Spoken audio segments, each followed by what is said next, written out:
कल्याण पश्चिम येथील जोशीबाग येथील रहिवासी सतीश बोबडे यांच्या घरगुती गणेशोत्सवात निसर्गाचा देखावा साकारण्यात आला आहे।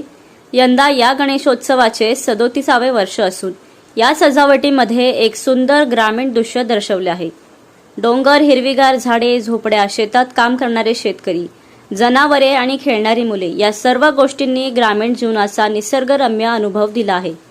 दूरवर उंच डोंगराच्या पार्श्वभूमीत धुक्याची छटा आहे जी सकाळच्या शांत वातावरणाची झलक देते। मध्यभागी एक मोठे झाड उभे आहे ज्याच्या फांद्यांवर पसरलेली हिरवळ संपूर्ण परिसराला जीवन देत आहे। झाडाच्या खाली गणपती बाप्पा विसावले असता त्यांच्या मागे सुंदर अशा पदरकडाचे दर्शन होत आहे। पलीकडच्या बाजूला शिवगर्जना गिरीभ्रमण संस्था कल्याण यांचे डोंगरावरून रॅपलिंग चालू आहे असा सुंदर देखावा साकारण्यात आला आहे। ही सजावट दिनेश दहिवलकर यांनी केली असून यासाठी बोबडे परिवाराने त्यांना सहाय्य केले आहे।